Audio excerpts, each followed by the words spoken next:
Meron ka bang bagay sa iyong sarili na lagi mong iniisip? Kung wala lang sana ito sa akin, mas magagamit ako ng Diyos. Isang kahinaan, isang limitasyon, isang bagay na pakiramdam mo ay pumipigil sa iyo. Ngayon, baguhin natin ang pananaw na iyon. Kung bago ka sa channel na ito, hit subscribe para updated ka sa ating Bible meditation tuwing Lunes, Miyerkules at Biyernes. Pakinggan natin ang 2 Corinthians 12 verse 9. At sinabi niya sa akin, sapat na sa iyo ang aking biyaya, sapagkat ang aking kapangyarihan ay nagiging ganap sa kahinaan. Kaya't malugod akong magmamapuri sa aking mga kahinaan upang ang kapangyarihan ni Kristo ay manahan sa akin. Dalawang bagay ang gusto kong i-focus natin dito. Una, ang aking kapangyarihan ay nagiging ganap sa kahinaan, hindi sa lakas, sa kahinaan. Pangalawa, malugod akong magmamapuri sa aking mga kahinaan. Si Pablo, ang pinaka-productive na apostol, nagpapasalamat sa kanyang kahinaan. Bakit? Dahil doon pinakamalinaw na gumagana ang kapangyarihan ng Diyos. Si Pablo ay may tinatawag siyang tinik sa laman, isang bagay na paulit-ulit niyang hiningi sa Diyos na alisin. 3 beses, at ang sagot ng Diyos, sapat na sa iyo ang aking biyaya.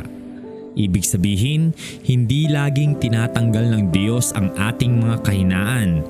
Minsan, hinahayaan niya tayo na manatili dahil iyon ang lugar kung saan pinakamalinaw na nakikita natin na kailangan natin siya. Kasi ito ang problema sa lakas. Kapag malakas tayo, madali nating isipin na kaya natin ang lahat ng mag-isa. Kapag may lahat tayo, madali nating kalimutang kailangan natin ang Diyos. Pero kapag mahina tayo, kapag wala na tayong maialay na sariling lakas, iyon ang sandaling open tayo sa kanyang kapangyarihan. Baka ngayon ay may kahinaan kang tinatago. Isang bagay na nahihiya kang aminin kahit sa Diyos. Isang limitasyon na pakiramdam mo ay pumipigil sa iyo na maging buo. Pero ito ang gusto kong marinig mo ngayon. Hindi siya naghahanap ng perpekto. Naghahanap siya ng taong handang sabihin, Panginoon, wala akong lakas. Kailangan kita. At sa sandaling iyon, ang kanyang kapangyarihan ay nagsisimulang kumilos sa iyo.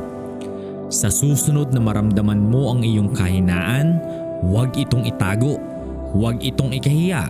Sa halip, sabihin mo sa Diyos, Panginoon, mahina ako dito, pero nagtitiwala ako ng iyong kapangyarihan ay sapat para sa aking kahinaan.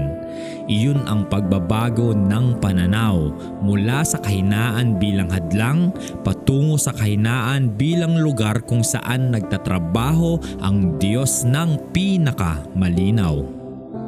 Manalangin tayo.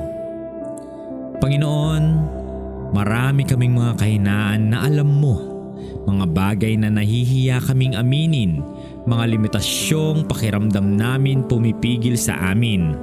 Ngayon, tulad ni Pablo, iniaalay namin sa iyo ang aming mga kahinaan at nagtitiwala kami na ang iyong biyaya ay sapat at ang iyong kapangyarihan ay nagiging ganap sa aming kahinaan.